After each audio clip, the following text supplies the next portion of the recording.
92.7 FM WMDX, Madison's real news and great conversation. Here's your Daily News Roundup. For Civic Media News, I'm Melissa Kay. A northern Wisconsin tribe is addressing growing concerns over immigration enforcement and tribal sovereignty. Maddie Schaefer reports. The Bad River Band of Lake Superior, Chippewa held a community forum Monday night after recent reports of immigration and customs enforcement activity on the reservation. According to the Wisconsin Examiner, tribal leaders have raised alarms after reports that Native Americans were picked up or questioned by ICE during enforcement operations in the Twin Cities. Tribal chairwoman Liz Arbuckle spoke about the stress the community is facing. It's unnerving. We've seen Native people picked up in Minneapolis. We've heard those stories. We've seen those stories. So we are unnerved. So a little extra preparedness, thoughtfulness, kindness, it won't go amiss. That's for sure. Leaders urged members to carry tribal enrollment ID along with a photo ID. Arbuckle says that tribal IDs are free for enrolled Bad River members and can be updated if needed. Other tribes may also offer similar services. They also highlighted statewide resources such as the Native American Rights Fund, the ACLU of Wisconsin, and Legal Action Wisconsin, which can help tribal members understand their rights and create personal safety plans. State Representative Angela Stroud of the 73rd Assembly District spoke about ICE activity across the region. It's targeting urban areas, but it's not limited to urban areas. Rural areas are also being affected. And so it's not that we know they're going to come, but we need to be prepared because it's happening throughout our region, even if it's focused on Minnesota right now. Several tribes, including Bad River, Lakota, Oneida, and Ho-Chunk, are notifying members that agents cannot enter a home without a judicially signed warrant. Wisconsin tribes are issuing guidance on documenting encounters, accessing legal help, and creating personal safety plans. I'm Maddie Schaefer. Democratic state lawmakers are proposing a constitutional amendment to solidify the right to privacy for Wisconsin residents. Lisa Hale reports. If it's adopted, the amendment to the state constitution would shift the legal burden of proof in privacy violation cases from the individual to the government. Under that adjustment, government agencies would be responsible for justifying how it had the authority to violate an individual's privacy rights rather than the individual being required to prove that a government agency violated those privacy rights. Democratic state lawmakers have also introduced separate legislation that would allow residents to file a lawsuit over privacy violations in state court, regardless of whether the subject of that lawsuit is a state or federal government agency. That proposed bill is currently being reviewed in committee. Democratic state lawmakers are hoping the proposed constitutional amendment will gain bipartisan support. It must pass in both the state assembly and Senate in 2 consecutive sessions before it appears on a statewide ballot for voters to approve. Former Milwaukee County Judge Hannah Dugan is asking a federal judge to grant her an acquittal or a new trial following her felony conviction. Dugan's defense team filed the request last week, claiming she acted within the law and that jurors received inconsistent guidance during deliberations. A jury convicted Dugan of felony obstruction in December for helping a man in her courtroom evade an immigration arrest. Jurors cleared her of a separate misdemeanor charge tied to concealing someone from discovery and arrest. Dugan resigned from the bench earlier this year as the case continues through post-trial motions. I'm Lisa Hale. With the 2026 election less than a year away, fundraising efforts in Wisconsin's 3rd congressional district race are kicking up. James Kelly reports. According to campaign finance reports, incumbent Republican Congressman Derek Van Orden led 2025 in campaign fundraising with over $4.3 million. Rebecca Cook, pursuing a rematch of 2024 with Congressman Van Orden, raised over $4 million last year. Eau Claire City Council President Emily Berge will challenge Cook for the Democratic nomination in August and raised nearly $400,000 last year. While Congressman Van Orden led the total fundraising battle in 2025, Cook raised nearly double his fundraising total in last reporting period of the year. From October through December, Congressman Van Orden raised a little less than $670,000, while Cook brought in about $1.1 million. This is Cook's 3rd run for the 3rd congressional district after falling short in the Democratic primary in 2022 and narrowly losing to Congressman Van Orden in the 2024 election. Berge raised about $115,000 over that period. The Wisconsin Department of Natural Resources is encouraging residents to learn more about flood risks in their area and explore their flood insurance options in honor of Flood Insurance Awareness Week. According to a press release, Flood Insurance Awareness Week will run through Saturday, giving the agency a good opportunity to highlight the importance of getting flood insurance. The DNR is also sharing tips on when residents could qualify for federal flood insurance and what it means to own property in a federally designated flood zone or special flood hazard area. Agency officials say typical homeowner and renter insurance policies usually don't cover flood damage. Federal flood insurance is available for properties both inside and outside special flood hazard areas, but is only in communities that participate in the National Flood Insurance Program. The DNR's floodplain program tracks community enrollment in the National Flood Insurance Program. Residents who own property in a special flood hazard area and have a mortgage from a federally regulated lender are also required to have flood insurance. I'm James Kelly. And I'm Melissa Kay for Civic Media News. For news anytime, visit our website at civicmedia.us. For Civic Media News, I'm Lisa Hale.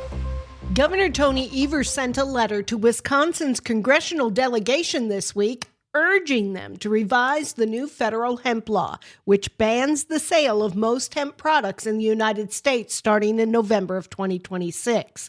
It was passed as part of the plan to reopen the federal government last year after the longest federal government shutdown in U.S. history.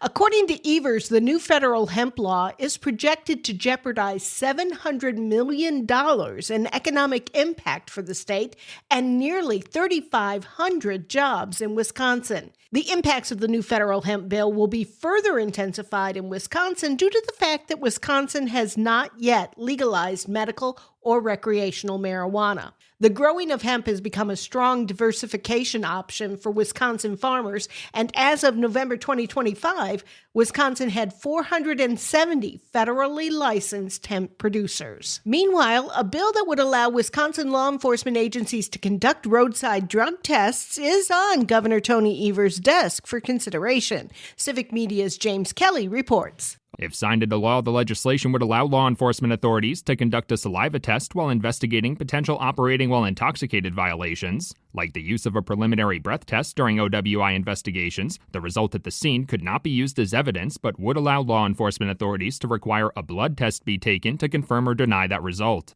The saliva test will be able to detect substances like marijuana, methamphetamines, and certain opiates. Because the test would not be admissible evidence in court, law enforcement authorities would also be required to dispose of the samples taken during their investigation. Governor Evers has previously expressed his intent to sign the bill into law, but it will still take some time for law enforcement authorities to train and test the new tool before it can be widely used. For Civic Media News, I'm James Kelly. 13 people could face criminal charges tied to the failed recall of Wisconsin Assembly Speaker Robin Vos 2 years ago. Officials say those who tried to oust Vos allegedly listed fake addresses on petition forms, and others submitted signatures from people who didn't actually sign. But the state's election commission ruled that there's not enough proof that organizer Matt Snorek or the recall committee violated the law.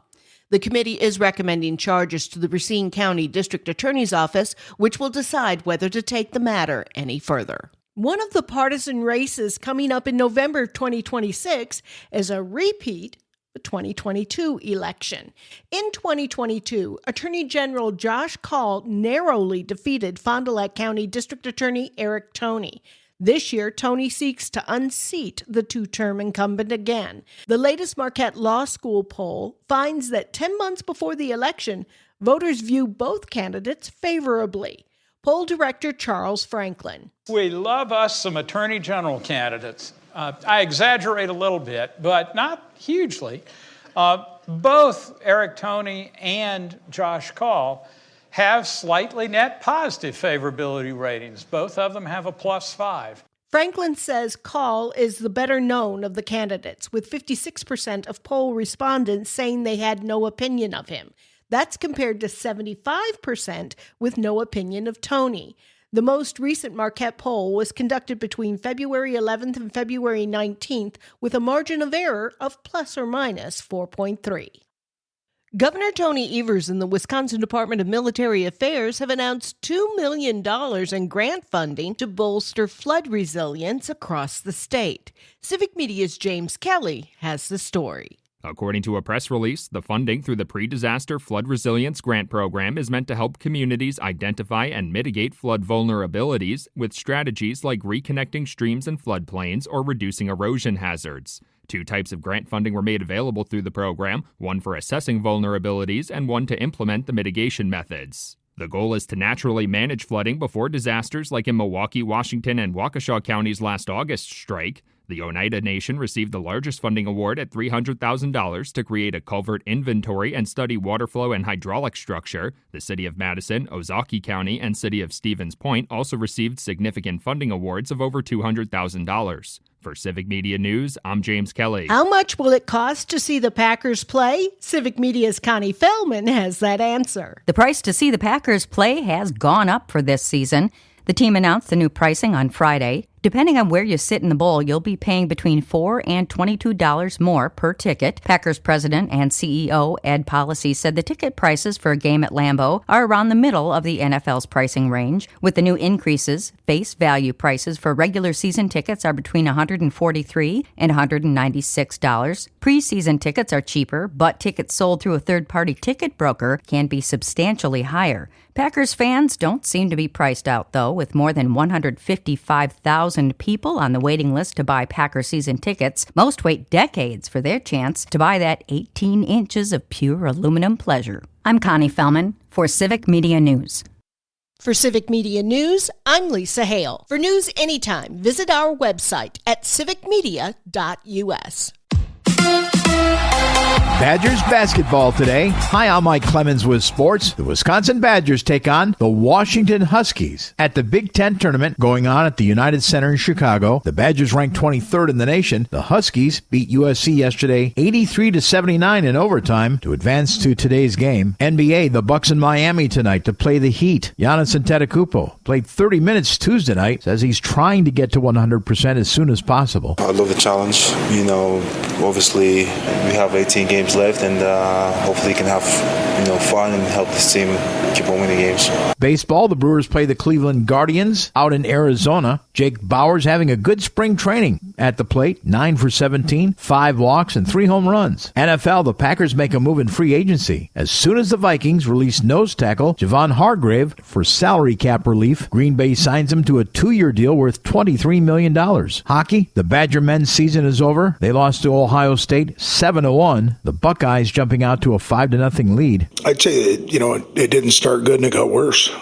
A lot of things that happened tonight on the negative were deserved. That's the Badgers hockey coach Mike Hastings. With sports, I'm Mike Clemens. Mostly sunny today with a high right around 45 this afternoon. Tonight, we are going to get some rain with a little snow mixed in at times. There won't be much accumulation, but we could get a 1/10 to a 1/4 inch of rain. Tomorrow, some rain and snow early, then clearing with a high of 43.